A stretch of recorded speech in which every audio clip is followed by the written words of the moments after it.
Everybody being here. Purpose of today is just, our state of the village.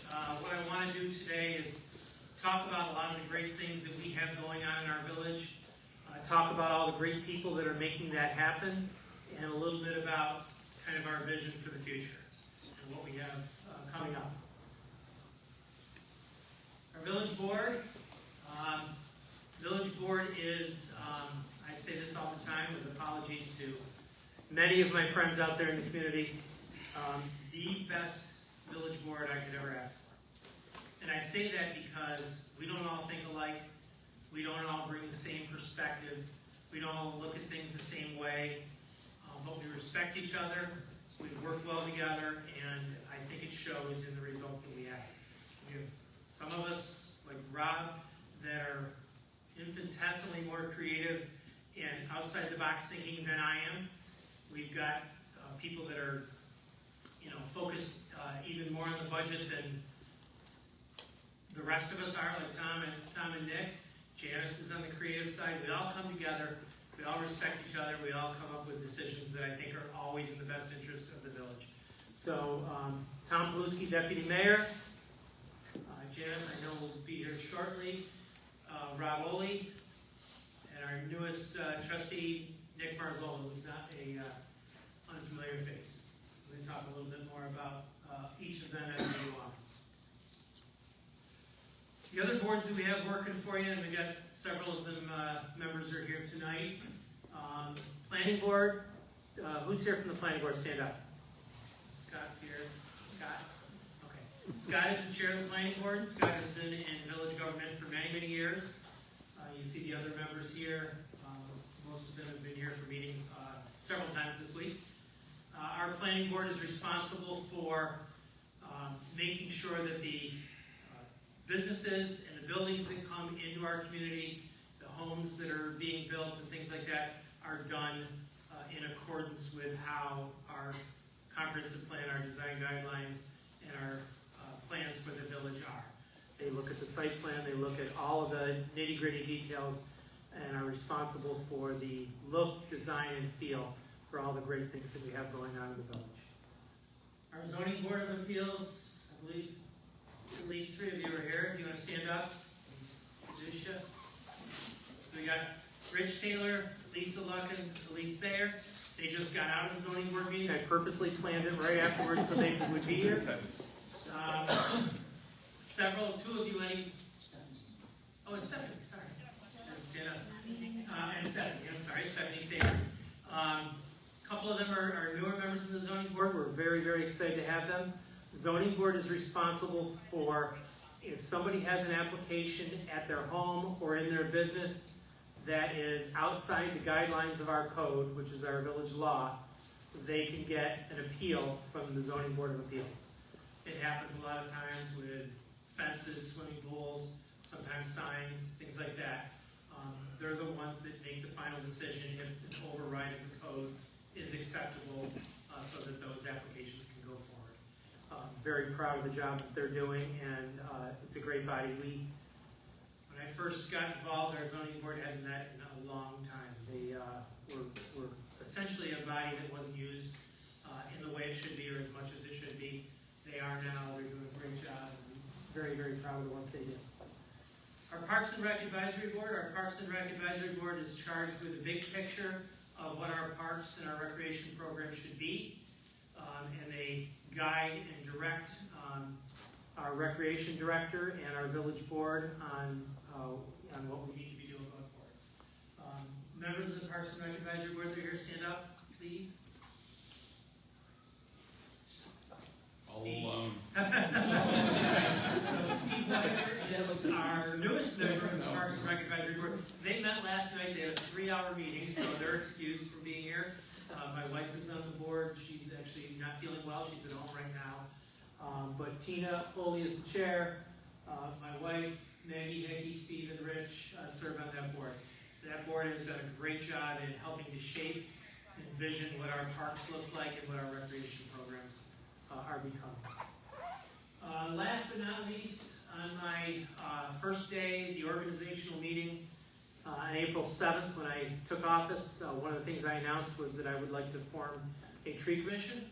I challenged trustee Rob Woolley with coordinating and making that effort happen. Members of the tree commission that are here tonight, please stand. So we got Jim Haley, our chairman, Don Gates, Steve Whiter again, and Cynthia McConnell. Thank you for being here. I'm sorry, McDonald. We appreciate the work that you guys have done getting this up and going. When I was town supervisor many years ago, we formed a tree commission there. A lot of similarities in what we've done there. Alyssa Italiano from the town board has helped give some guidance as we got this thing up and running and started. I'm very proud of the work that they're doing. They've put in for a small budget to be able to plant some trees and do some educational opportunities at Arbor Day. So we're very happy to have the tree commission, and we will announce now officially that we just got word in the short time that this tree commission has been together that they have achieved Tree City USA status.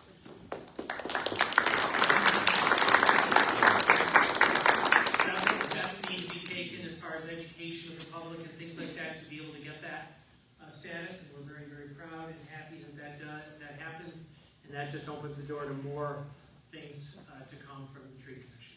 You will see planning board and things like that. When they have projects before them, they're going to refer to the tree commission for recommendations. We're all kind of working together, so we're really glad to have them. It's a very nice, needed addition to our village. Special committees. I don't know if I captured all of them, but this is a good chunk of the special committees that we've set up with our village board. Code Review Committee, which is chaired by Nick Marzola and Janice Abdo-Rutt. It involves members of our planning board and zoning board, including Stephanie is a member of that. Mike Decker helps. Our attorney, Brad, will be helping and advising as well. Purpose there is to do a comprehensive look at our village code and come up with any suggestions to the village board of things that should be changed, things that are outdated, things that aren't appropriate anymore in today's day and age, other things that we should be considering for changes. Right now they're looking at some of the low-hanging fruit and the obvious things that need to be looked at. As an example, first thing that they've been looking at is VRBOs and Airbnbs. We have no law in the book as to whether they're allowed or not. Got a couple of them in some of our neighborhoods. Some of the neighbors aren't very happy about it. They're taking a look. Do we want to model it after what other towns have done and villages have done in how we govern those structures? But they're going to be looking at everything in our code and making recommendations to our village board accordingly. Beautification Committee has been a part of our village for a number of years. It kind of fizzled out a little bit. This past year, Janice Abdo-Rutt has taken that over again. They are looking at our plantings, our flowers, put together a bid for an RFP for our flower plantings for this year recently. Saved us about $5,000 in how they awarded the contract, and we're going to have beautiful flowers out there again. So they're there to advise us on all the different things related to beautification throughout the village. Budget and Finance, Tom and Nick are our Budget and Finance Committee. They look at policy as it relates to things like fund balance, recommendations potentially on budget, and tax rates and things like that. When the budget comes together, they will come up with some recommendations for my budget to the village board that might need to be changed. They do a great job. They are always looking out for the bottom line, which is much appreciated and needed. Main Street Revitalization is Rob and myself with several members of our business community and other members of the public. We've got some members of state agencies and county agencies that work with us. So far, what we've done is we've applied for county and state grants that I'll be talking about in a little bit. But our Main Street Revitalization Committee as a whole has been responsible for what you've seen on Main Street recently and some of the redevelopment. That all came out of grants and discussions that started in the Main Street Revitalization Committee. And then Sports Park Master Plan, that's a new suggestion that came from Janice, about a month ago that as we're getting grants, we keep kind of ad hoc adding things to our village center here, like our ice skating rink and pickleball courts that are going on right now down the hill. And Janice said, you know, we should just look at that whole lot of land and come up with a plan. And as we get grants, we'll have a better idea how we want them all to fit together. Tremendous idea. So Janice, as the liaison to the DPW, along with Chris Sherwood, our DPW superintendent, are working along with Rob, our liaison to the Parks and Rec, and Ryan, our recreation director, to kind of start putting that plan together as to what we want that space to look like and how we want it to be used. Our team that does the real work at Town Hall, at Village Hall, old habits die hard. These are the people that do the day-to-day work. These are the people that don't get the credit that they deserve, that provide the services to our village residents, and everybody should know who they are, what they do, and I'll do my best to kind of share some of that. First and foremost is Lisa Baker, our clerk administrator. I don't know how, but somebody let her take a vacation this week. Didn't know she was allowed to, but she's sorely missed here tonight. Lisa is the clerk of the village, so she's responsible for all note-taking at all meetings, all record-keeping, all filings. She's also the administrator, which means she's in charge of payroll, overseeing payroll, HR, personnel, all of that that happens throughout the village. She's also the glue that keeps everybody together in our village. She truly, truly is. I call her mom, but she kind of oversees all the department heads on my behalf. I'm here, supposedly I'm here part-time, and Lisa's the one that kind of oversees things when I'm not here. She's also in charge of special projects, grants, things like that we're working on to make our village better. It does a great job. One of the things that we did, again, on April 7th at the organizational meeting, is we separated, I'm going to talk a lot more about it in a minute, but we separated the clerk and treasurer into two different positions, realizing that that job was too much on their plate to get both jobs accomplished and done in an effective manner. So in doing so, Deputy Clerk Rebecca Beckwith voluntarily, right, took on the job as treasurer. Very, very appreciative of her taking that kind of leap with us. She has done an amazing job. She's had a lot of, it's been a big learning curve. She's worked with the State Controller's Office on training. She's worked with Nick Marzola, who is a CPA and expert on municipal finance, to help kind of get her where she needs to be and guide her.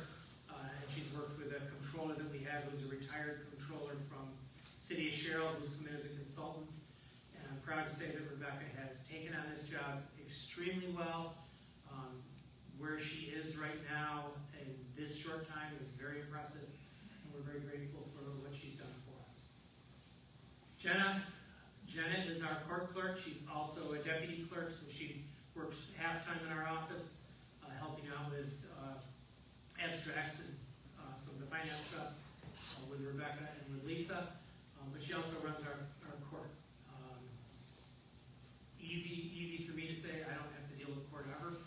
Jenna runs a tight ship. She does a great job. She's organized. She's got things in line all the time. The judges, current and past, rave about the job that Jenna has done in our courts. And I'm proud to say that Jenna is one of our great team members as well. Mike Decker. Mike is our code enforcement officer. That's a big job. Mike was with us before as part-time, and Mike was doing more than full-time work in part-time hours. We have brought him back in a full-time capacity, which was a great move. The amount of work that comes before Mike right now as we're redeveloping our main streets is significant. He's tackled it very well. He works with homeowners, he works with businesses to make sure that everything is safe, everything is built to compliance, and things are done the way they should be. He's also the point person for our planning and zoning boards to make sure that they have with them all the tools that they need to be able to make the decisions that they make. We recently also appointed him as our safety officer, and he's taking on that role as well. So Mike's did a great part of our team as well.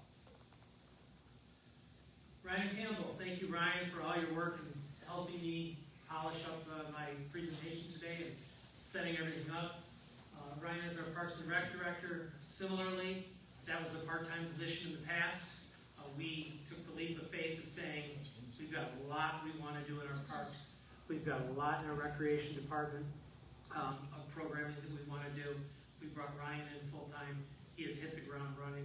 I'm going to talk a little bit about some of the programs we have, but we provide amazing services to our residents for people of all ages to take advantage of, and Ryan has done a really good job of that for us. Chris Sherwood, our DPW superintendent, is not here with us today.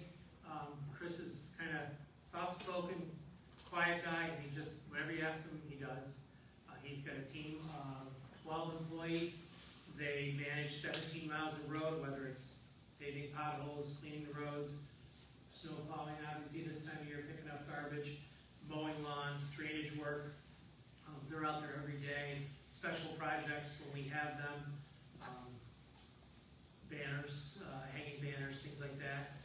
We just had a crime scene up at the Little League Fields this afternoon, and he called me as he was asked to come and clean up the scene, which was an unusual one that we have not been requested in before.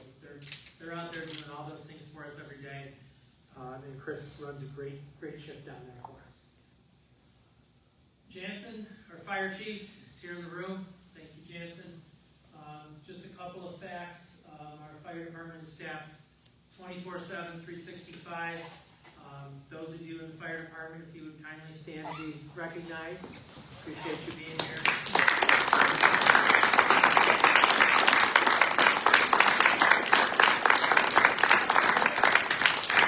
We have volunteer and career here as well. I can say on behalf of the public, we are grateful, we are proud of the work that you guys do, keeping our residents safe. I don't think there's anybody in this village that doesn't feel so much safer because of the work that you guys do. We have 20 full-time employees, approximately 10 part-time employees, 55 volunteers. They responded to 3,000 calls last year, and they have a 90-second out-the-door response time. Very impressive, I would say, second to none. So thank you for the work that you guys all do and for being here tonight. I want to talk a little bit, because everybody's probably heard about town-wide fire consolidation. It's an issue that's come up over the years many times, including way back when I was town supervisor. Just tell you, the Village of Manlius fire protection is $1.91 per thousand. So $1,000 of assessed value, taxpayers pay $1.91. That is the lowest rate in the town of Manlius, despite being the best service you could ask. People outside, I'm very proud of this part. I think we're the only village that does this. The people outside the village that are served by our department also pay $1.91. So there's an equitability there to everybody that's served by our department. When we set our tax rate, we ensure that that is the case, which is frankly part of the reason for this talk about consolidation, because it's not always equal. Our fire and EMS protection, second to none. I've said that, it's true. And this is my editorial comment, but from being around a long time and talking to a lot of people, in my opinion, fire districts generally tax more than villages. They don't have the budgetary oversight that villages provide, again, in my opinion.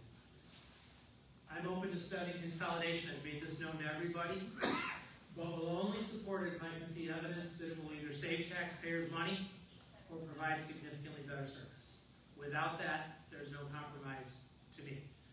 We're not compromising the tax rate that we pay or the service that we provide. But I'm more than happy to do that study, and if it can be shown to me that those savings are there, that service can be improved, I'm all ears. Our senior center. Senior center is not a department of the village, but they're housed in our village. They're more than housed in our village. They use every square inch of this building every day. I'm proud to say. They utilize every nook and cranny for all the programs that we have. The Village of Manlius Senior Activity Center is the oldest senior center in Onondaga County. It's the largest senior center in Onondaga County. It's the most active senior center. They had 810 members last year. more than 500 lunches served per month to the very best senior center that there is. Kristen, you want to stand up? Kristen Rogers is the director. The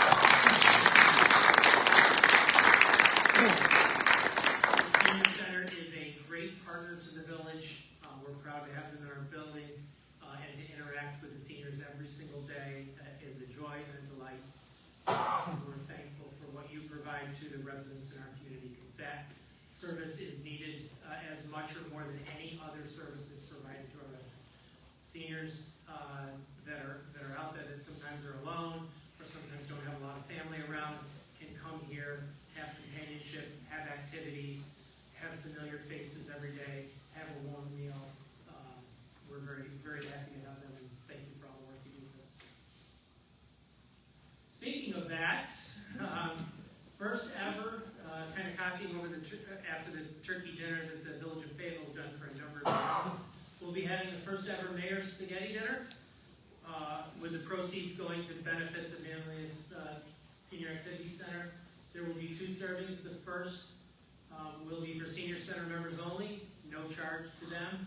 The second will have a $15 per person charge for the public, and again, all the proceeds are going to be going to the Manlius Senior Activity Center.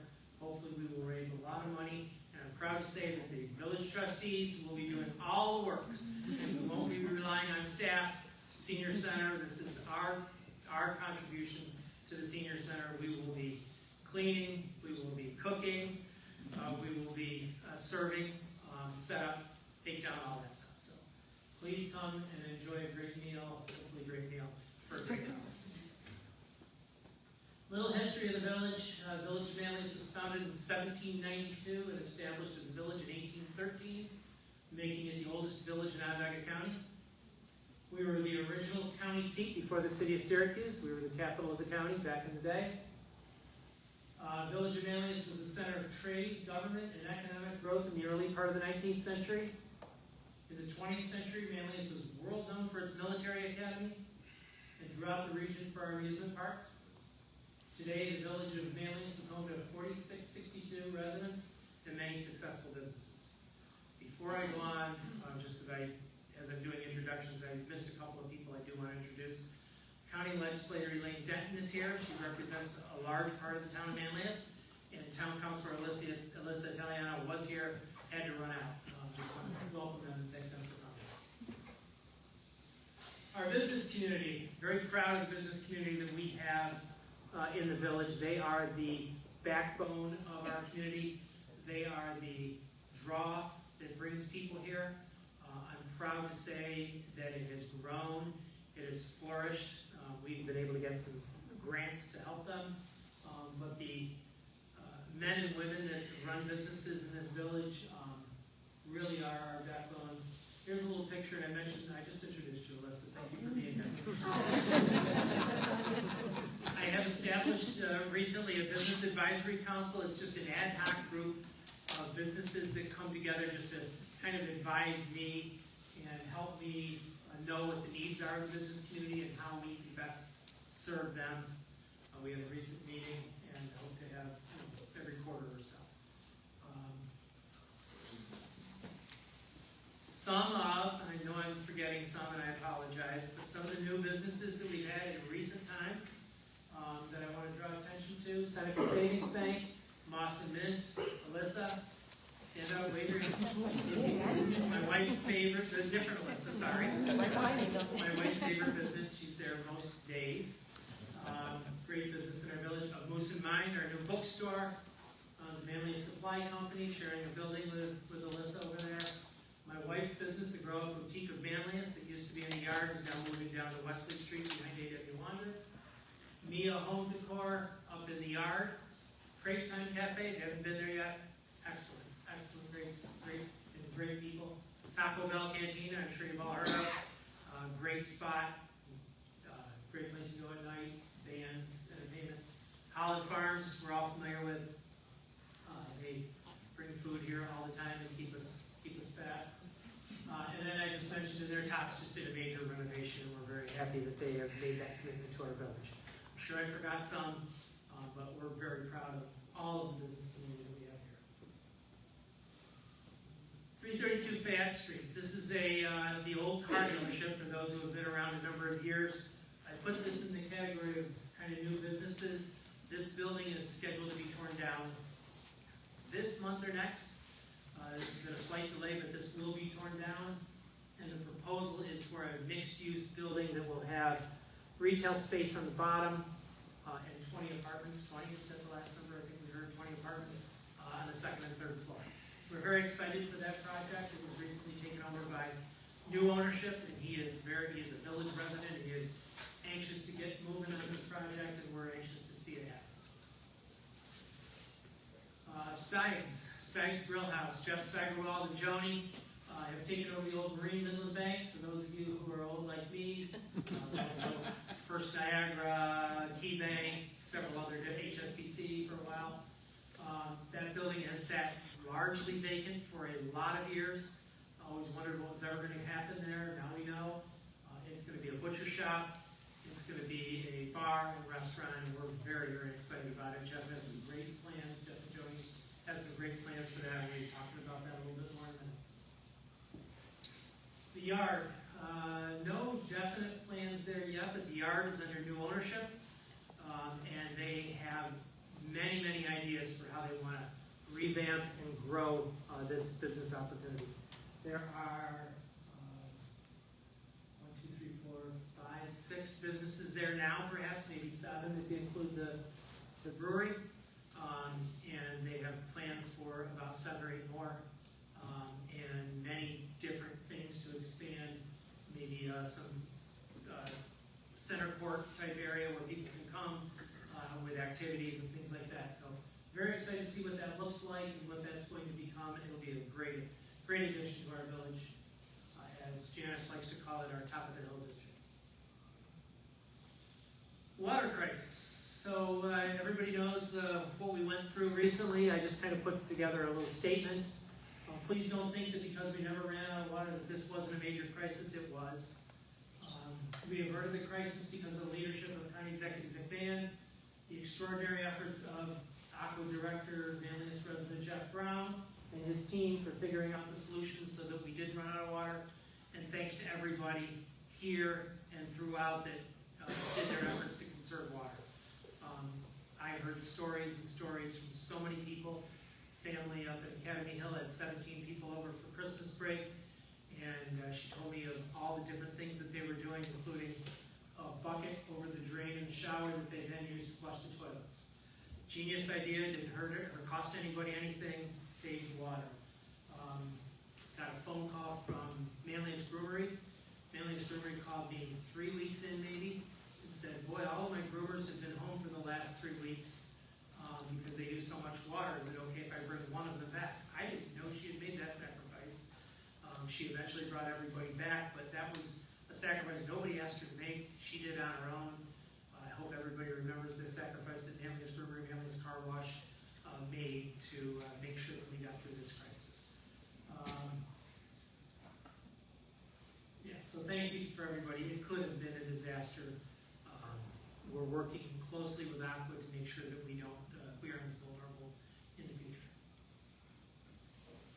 Vision. This is just a few words of my vision that I believe is shared by our village board of what we want this village to look like. A vibrant, successful business community. I think we're heading that way right now. I think we've made great strides. Somebody said to me, actually it was one of your employees, Alyssa, when I was visiting your store, said to me, you know what, Mayor, she said, Manlius is now becoming a destination, not just a pass-through community. That could not have been said any better, and it's true. We're not Casanova or Saratoga right now. We also don't have a lake. But we've got a lot of things going for us, and our business community does draw people in. And we're very proud of that. Looking for an enhanced parks experience with improvements and updates at all of our parks. And we'll talk a little bit more about that later, but we've slowly been pitching away at each of our parks. When I was on the Parks and Rec Advisory Board, our board put together a park improvement plan, talked about what needed to be done short-term, immediate maintenance concerns, and long-term vision for each of our parks. And we're slowly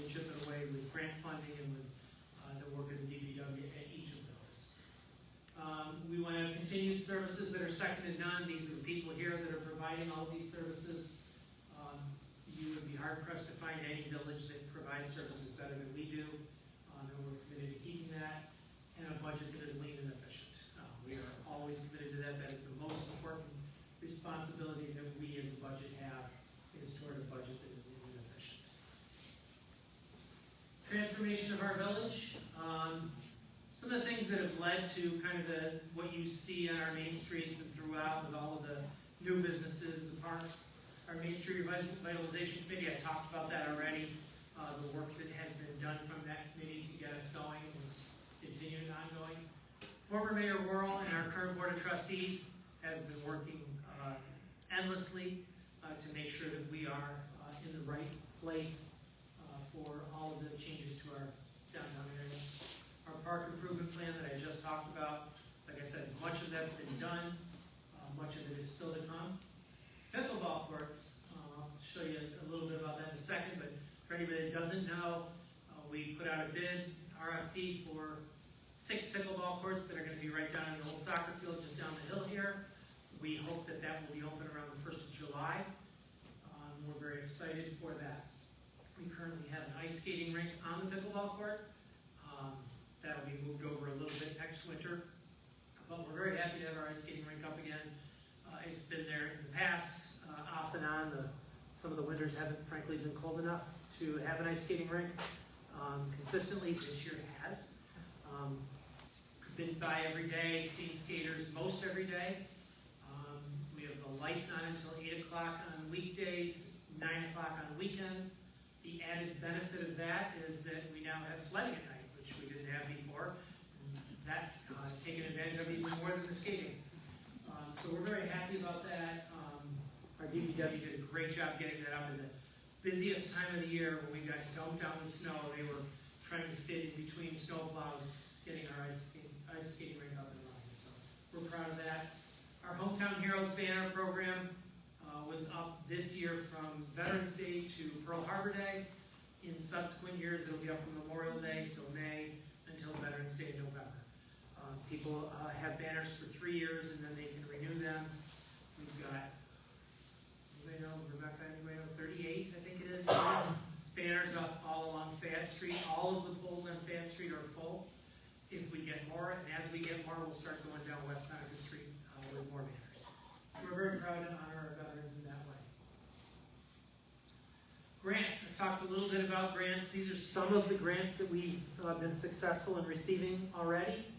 In 2019, we got a Main Street grant for $300,000, which is responsible for a lot of the facade improvements on Main Street. Some of the businesses that had facelifts. It also was responsible for some of our park programs. We have pocket parks on Seneca Street, our new clock tower. Did some work at Mill Run Park and some work on the Swan Pond as well. 2021, we got a smaller Main Street grant. That's for the welcome signs coming into the village that you all see.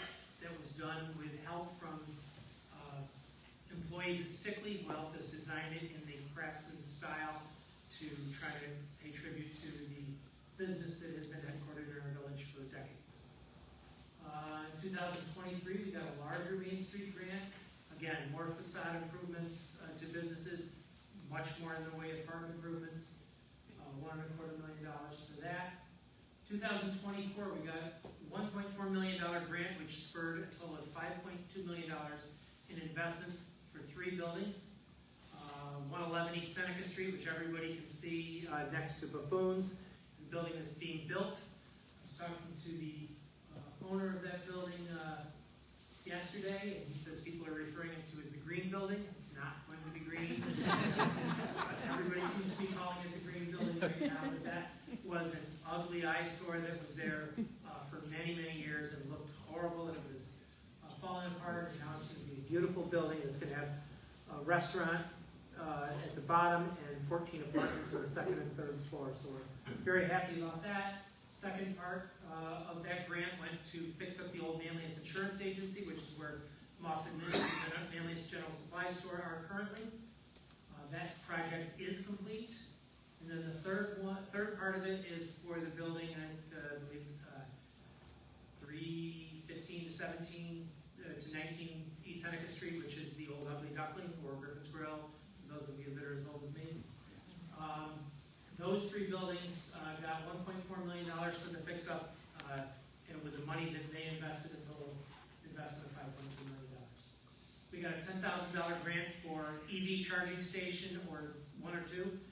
That has not been implemented yet. We do have received the money. We're just trying to figure out the cost of the project is a little bit more than the grant money we have, so we're trying to work through exactly what other grants might be out there to help us make that become a reality, but we're going to get that up and running soon. We received an Onondaga County Arts Grant. Some of it's been done with some of the work that the National Honor Art Society has done on painting our electrical boxes, the Swan Pond mosaic right outside the Swan Pond there. But there's some other creative projects that are coming up, including projection onto either our buildings or our fountain of some of the parks and the scenes in the village was part of that grant. So that's been awarded. I'll talk a little bit more about the people that are helping us with that. CDBG, Community Development Block Grant, is funding that's available to villages. Most of the funding through CDBG is income-based. We don't qualify for any of that part of the grant funding, but they do allow $25,000 increment grants for handicap accessible, ADA accessible playground equipment. So the last 2 years we've received $25,000. Last year it was used at Milroad Park to put some more playground equipment there that's handicap accessible. This year we're putting a piece added onto the playground equipment at this building. So we're grateful to, that's federal money that comes through the county. And then Senator Chris Ryan, we partnered with the town of Manlius with the great work of Councilor Italiano to kind of share in the funding of our pickleball courts and some of the programming of it. We were a little bit short in the cash that we needed to put this pickleball court together without taxing the taxpayers in a significant way. Senator Chris Ryan came in my first week in office, pledged $70,000 to finish off the pickleball court. So we're very grateful to him for that. Our DPW superintendent mentioned prior has joined us, Chris Sherwood. He's been out working on behalf, as I mentioned, of the village. Trustee Janice Edville-Rudd is here as well. Recently applied for a grant. So we recently applied for another County Main Street grant. We're going to find out hopefully any day now. We applied for $235,000 to fix up several of our buildings. A lot of small improvements, like Snowtop is looking for canopy for sun and rain and a new sign. Kuman across the street is looking for a balcony in their building. Daily, Lacombe and Charette. County building is looking for some changes to their front. There's several different things as part of that grant. Steigerwald's is in there. I think A.W. Winder, Manly Cinema have some proposals in there. We're hopeful we're going to hear on that very soon and get a positive recommendation. We have received several County Main Street grants again, but I think we've shown that we've put it to good use, and then we will continue to make best use of any grants we got. New York Forward is a big grant we've applied for twice. We've been told the third time is the charm. We'll find out. We put together a great presentation. Supposed to be a lot of government-private partnership. Jeff Steigerwald from Steig's Grill House came with me for the presentation after we submitted our grant program. I think it was received very well. We had very, very positive questions. There's some transformative projects that will be a part of that. That, unlike the County Main Street grant, can be used for parks and a lot of public projects as well. And I'll show you some of that in a minute. We've applied for some funding for our parks from Sylvan Sturkey. Hopefully that will make its way into the state budget. Blueways and Greenways and TAP. These are two grants that I dumped on Rob to put together for us. Keith from Barton LaJuice has worked with Rob and us on those grants. Blueways and Greenways is a county program. They have $1.4 million. They've spent $1 million so far. They have $400,000 left to be awarded, and it's for walkways, trailways along roads or waterways. working on, Rob is working on a pathway that will essentially connect Mill Run Park to Limestone Nature Preserve, which is in the Memory Lane neighborhood, and eventually be there if someday there was ever a connection to Fayetteville and interconnect the municipalities in that way. So we're hoping we can get that off the ground and running. Keith and his team have done a good job of getting that grant ready. We should be sending that application in soon. I know they are anxious to award it. Had a meeting with the Director of County Planning last week where he talked about phase 2 of Blueways and Greenways is going to be geared more at specifically connectivity between different municipalities. So we're anxious to see how that plays out and what we get awarded, if we get awarded. And the last one is the TAP grant. It is not college tuition assistance program. TAP grant is for pedestrian access, and we have applied for a grant again with Rob's good work and the help of Barton Legittis, a grant to connect Pleasant Street to the high school with a sidewalk on the Pleasant Street side of the road, and to put a walkway between, alongside the bridge by Troop K Road, over the creek. Those neighborhoods in the Glencliff area don't really have good connectivity. We're hopeful to get that through this grant program if we are awarded. I am hopeful. I'm told all the time that the TAP award is always looking for applicants. Both of the ends of the project that we are talking about do go through town property, not just village. We have talked to the town supervisor, and he is certainly open to working with the town board to come up with an understanding between the municipalities to be able to make that happen if we get awarded that grant. Some of the things that we've done with those grants that I've talked about are welcome signs. This is one of our pocket parks. This is our clock tower built with this craftsman design. Again, the Stickley folks helped us design that. Those benches are all done in the Stickley style as well. And if you go down Seneca Street and across Seneca Street, there's more of those little pocket parks. We put in for more similar pocket parks in our grants. Apparently those are something that everybody loves to fund. Murals. Everybody's seen several murals. The great work of Mark Noble, including the mural that you see here, the history of the village. That came with one of the County Main Street grants. And Mark did a great job. This one is, I believe, that stops. No, I'm sorry. That's the one outside Kruger's and Bones. We have a little walkway that brings us from parking in the back up to Seneca Street there, the easy walkway that was also paid for with one of the grants. Pickleball courts. Schematic of what that's going to look like. We will have 6 courts down there. And we're very excited to get that up and running. A.W. Wander has taken advantage of a couple of our grants and made their building and property even more beautiful. Joe and Dan are here from A.W. Wander. Thank you for all that you do for our community and your support of all of the projects that we've worked on. Mainly a cinema, which is also theirs, and has seen numerous upgrades that we're very pleased and proud of. I was fortunate enough to do an interview with the Daily Orange, who wanted to talk a little bit about Manly Cinema, and as I was talking to him, I suggested firmly that that really is kind of the centerpiece of our village. It really is, and we're very proud of it and excited for it, and glad it's seen a renovation and a renewed sense of style here in our village. This is the 111 East Seneca Street rendering of what that's going to look like. I don't know if that's the actual final. That's the most up-to-date version that we had. Very excited for that. Like I said, that's going to have a retail space, a restaurant space at the bottom, 14 apartments on the second and third floor. Talked a little bit about Moss and Mims and the Manly Supply Company. This is one of the buildings from the Restore New York grant as well. And that's the third one right there that hasn't started yet, but will be hopefully soon. One of the County Main Street grants had a little bit of money left over from the 2023 grant.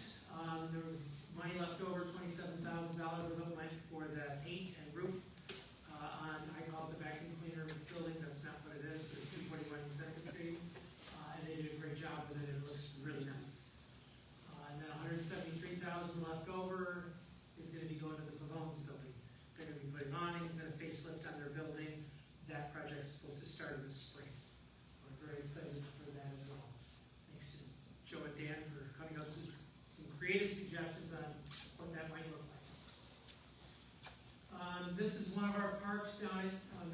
Park that got part of the CDBG money that we were able to, put a new renovated structure up there that has some more handicapped accessibility. And then unrelated to any of our grants, but I do want to mention friend Kenny Carpenter is here. Kenny is a long time friend of the village and the fire department. You want to stand up or wave, Kenny? Kenny's dear wife left us a couple years ago. She was my son's amazing preschool teacher. Kenny put his whole heart into receiving donations in her honor to build this structure at Bicentennial Park on Pleasant Street. It is amazing. The number of kids that are using this playground equipment every single day is fantastic, and Kenny put that all together with his heart. And we're very thankful and grateful for that donation to our village. This is the New York Forward grant I talked about. What we've applied for, enhancements to our Swan Pond. Janice has worked for many years on different projects or proposals to, kind of renovate and make our Swan Pond even more of a center feature. And that was put into the New York Forward application. Village Center Sports Park, I talked about Janice and Rob and Chris and Ryan putting together a plan for a master plan of what that land looks like, but that will be enhanced upon even more. Stickley Drive, our recreation building that we have up there.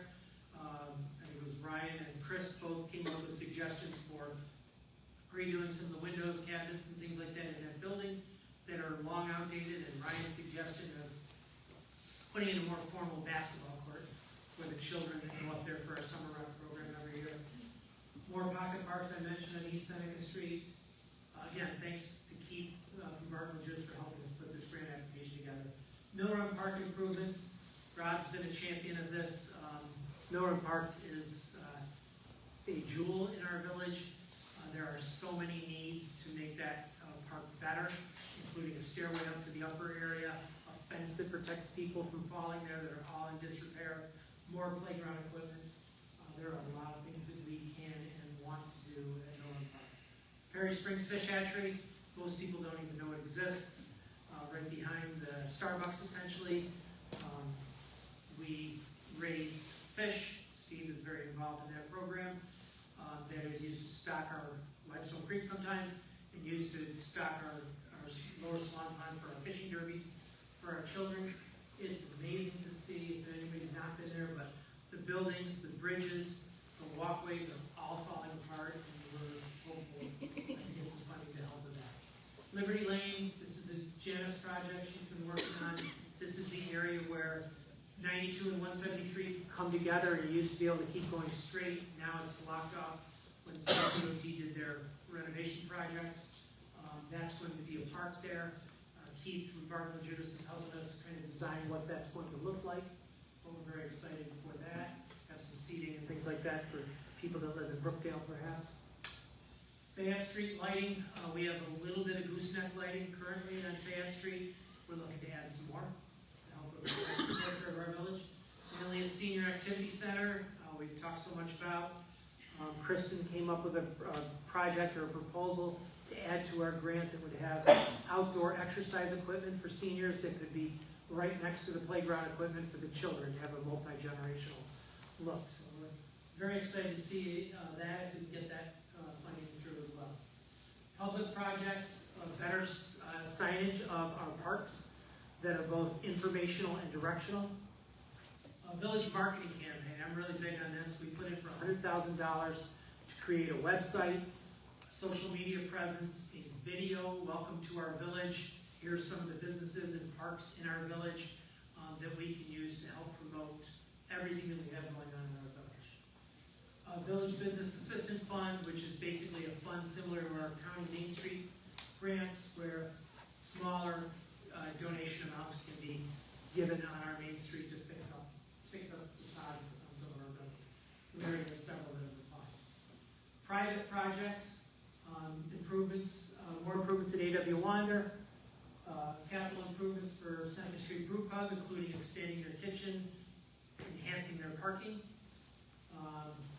Exterior improvements for the building at 321 East Seneca Street, which is the old Masonic Lodge. looking to renovate that building. Stag's Grill House has, they're already underway, but they've got several phases to this project, including lower level where they can have, banquets and things like that. Outdoor seating where the old drive-through from the bank used to be, things like that are part of our grant application. And one that came up at the last minute that's, to me, very exciting, our National Honor Art Society with their advisor, Katie Gabriel, who was a friend of our village and fire department for many years, came up with a suggestion of the building at 314 East Seneca Street, which is by St. Anne's Church, to be used as kind of an incubator for art studios. She had a studio there, other artists have had studios there over the years, but her thinking is that different art studios can come get their start there, and then there could be a community art space there as well. So we put into that, thinking that made the grant even more enticing. That's it for that. Our County Main Street grant, I mentioned some of these, Bailey, Lacombe, and Charette, Kumon, Snowcop, Family Cinema, I mentioned all of those are in the $235,000 proposal for the County Main Street grant. If we get it. Talked about this for pedestrian access. A pedestrian is a person traveling on foot. Blueways and greenways, we talked about the trail there that we're looking to. Thanks for Rob's good work. Partnership with schools, I've talked a little bit about the National Honor Art Society. Mayor Worrell started this project, this partnership with Katie at the high school. They have amazing kids. They have a huge program of kids. They are eager. They want to do projects. They want to partner with the village. They've already done amazing things for us.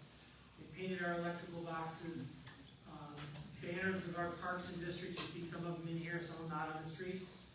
They did the mosaic at the Swan Pond that I've talked about, and they do art exhibits at our Swan Fest, which are all great. Some of the projects I've been talking to them about, creating an educational nature center at Limestone Nature Preserve. That's something I've been pushing for years, looking for a scout or a school group to kind of take on that project so young children can go into this nature center and learn about the different animal, plant, and tree species that are there.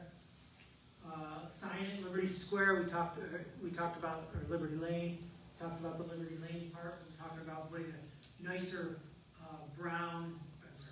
wooden sign to replace the old ugly green metal one that talks about high school state champions and put it at more of a focal point for our village.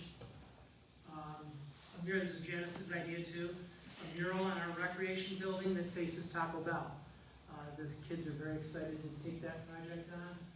And then I've asked them recently about a plaque, designing a plaque in our boardroom to honor our previous mayors. So those are just some of the things that they're doing. We're excited and happy to partner with them. This is just a list. I won't read them all. I highlighted a few, but all of the events that Ryan and our Parks and Rec Advisory Board has come up with are projects for the year. Very impressive. Please take advantage of them. My wife runs a toddler program on Wednesday mornings. We have our February formal this Friday we're excited about. We've got pitch tournaments throughout the year, Easter egg hunt, fishing derbies, golf clinic, that's going to be new. I should have highlighted that. We've got a Memorial Day parade. Pickleball grand opening tournament. We're hoping to do that on the 4th of July. That's our plan. It's a leap of faith that the project's going to be done by then. They told us June. Hopefully July 4th will be a great kickoff for that. Independence Day celebration. It is the 250th anniversary of our nation. We're hoping to make our Independence Day celebration that is the biggest in the area bigger and better. We're talking about maybe concert the night before. We're talking about many different things throughout the day. Any suggestions anybody has, please bring them to us. But Judy Salomon is our parade coordinator and event coordinator. She's leading the charge. If you have any suggestions, you can give to her, me, Rob, Brian, any of us. Several other things there. Seasonal Farmers Market. Very excited to see how that comes. They're talking about adding that as something, as an added attraction. So thank you to the Parks and Rec Advisory Board for the great work you guys are doing. Nearing the end, as I mentioned, the most important function that we have as a village budget is how we the trust you guys give us and how we utilize the tax dollars that we have, in recent years, enhanced services and personnel. As I mentioned, Ryan and Mike both had part-time, their jobs were part-time in the past, they're full-time now. That's enhanced services. Fire department we've invested in, our DPW we've invested in. We're very happy to do that, we're glad to do that, and we think we're providing even more for our residents. But it all comes with a cost, and we have to keep an eye on that every day. Proud to say that we've decreased the tax rate for the past 2 years to negate the assessment increases that everybody has felt. So the past 2 years, the average assessment increases have been 10% and 12%. We've reduced the tax rate by 10% and 12% the last 2 years. That is always a goal of ours. I can tell you that's not realistic to be able to do that every year. The way we're able to do that is frankly because we have money in fund balance that we use to level off the tax rate. We keep using all of that. We won't have that money there anymore. So we have to be cautious with that. Don't know what this year's is going to look like, but I can promise you it's going to be as lean and efficient as we can possibly make it. And we have started that budget process already. The departments have already come through with their budget requests.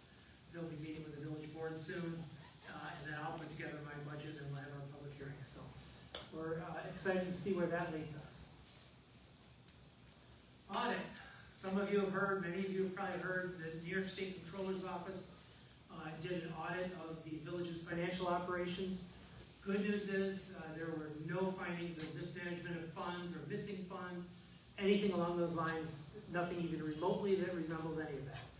What they did find is that, as I mentioned earlier, our clerk treasurer and our previous clerk treasurer had way too many responsibilities on their hands. As a result, monthly financial reports to the village board and the department heads didn't always get to us in a timely manner, and the annual financial reports to the state did not get filed in a timely manner. What have we done to fix that? We had to file this week a corrective action plan, which is available on our website or Facebook if anybody wants to see it. Well, what we did was we appointed Nick Barzola to the village board at the organizational meeting on April 7th. He is a CPA with municipal experience. I asked him to work with Rebecca. We separated the clerk and treasurer's jobs, as mentioned, and took most of the responsibilities away from Rebecca so she could focus on being the treasurer and that most important responsibility that she has. She's killing it. Nick is helping to guide and set up how that works. It's worked out really well. And we have, as I mentioned, a retired controller that is our consultant that is helping with that as well.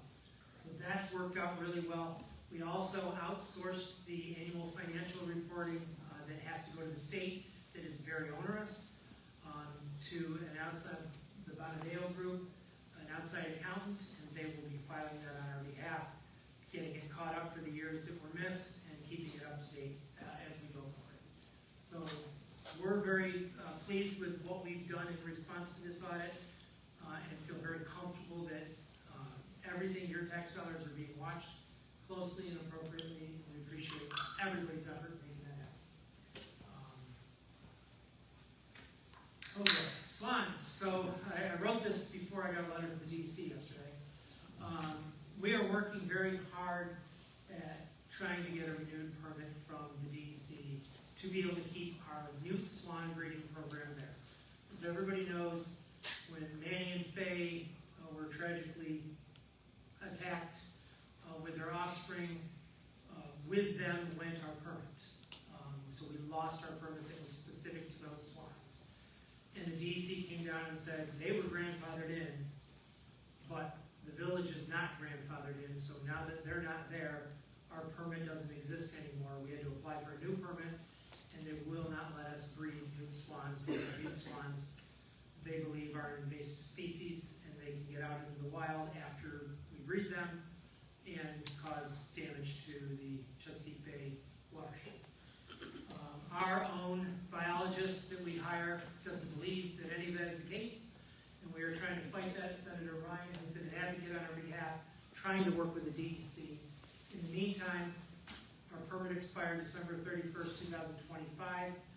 Got back a correspondence from the DEC yesterday, which renewed our permit for one more year to be able to keep our newt swans, but reiterated that we cannot breed them with newt swans. We have the choice of not breeding and keeping our newt swans, switching to a different breed of swan, or continuing to fight the DEC on this. We are investigating all possibilities. We're working with our attorneys and Senator Ryan's office to see what we can do to ask.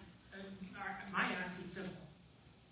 Grandfather in the Village of Manlius. You grandfathered in Mannion Fay, grandfather in the Village of Manlius. We are a small piece of the wildlife that exists in the Northeast. We're not doing any harm to anybody. Grandfather in our breeding program, we do it responsibly. We have a biologist that cares for our swans. And there are many areas in Long Island and throughout the Northeast where mute swans are everywhere. We feel like we've been singled out and we don't need to be.